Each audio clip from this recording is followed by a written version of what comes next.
Notorious drug lord Pablo Escobar kept 4 massive crocodiles in his private zoo just to torture his enemies. These beasts weren't just for show. They were part of his twisted execution method. When someone crossed him, they'd be thrown into the crocodile pit alive. The reptiles grew enormous from their human meals, reaching lengths over 15 feet.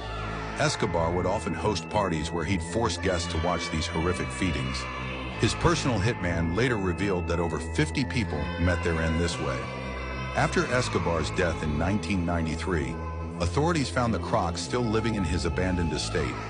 They were severely aggressive from years of being fed human flesh. Colombian officials had to bring in special handlers just to safely remove them. Today, these same crocodiles live in various sanctuaries across Colombia, though they're kept separate from other animals due to their unusually aggressive behavior. Some locals claim you can still hear screams coming from the old feeding pit at night, though that's probably just urban legend.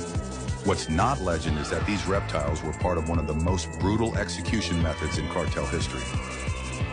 Colombian housewives actually helped destroy Pablo Escobar, not the police. Back in 1989, Escobar's violence was at its peak, but what really started turning people against him wasn't the murders or drugs. It was laundry. Let me explain. Escobar had this weird habit of burying millions in cash to hide it from authorities. The money would get wet, moldy, and needed cleaning. His men would hang literal millions of dollars on clotheslines across Medellin neighborhoods, taking up all the space regular people use for their clothes. Local women couldn't dry their families' laundry anymore. They started complaining to their husbands, brothers, and sons who worked in law enforcement. These small complaints spread through neighborhoods, creating a wave of resentment. People stopped seeing Escobar as this Robin Hood figure. The women organized secret meetings, sharing intel about where they saw money being dried. They tip off police about Escobar's money locations. This led to massive cash seizures. Within months, he lost millions just from these housewives' tips.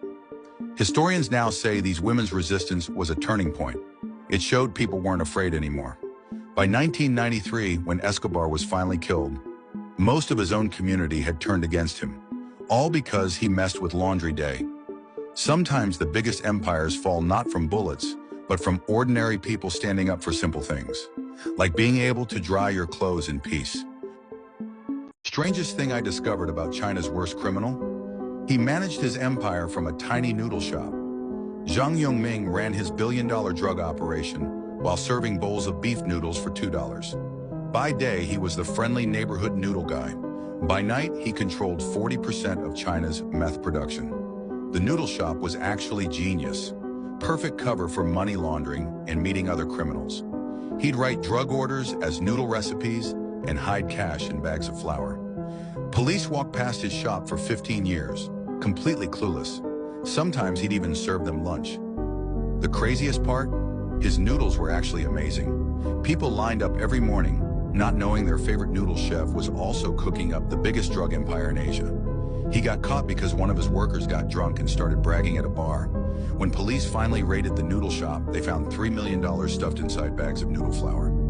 Even after getting caught, people still said they missed his beef noodles. His recipe died with him in prison, but his legacy as the noodle kingpin lives on in Chinese crime history.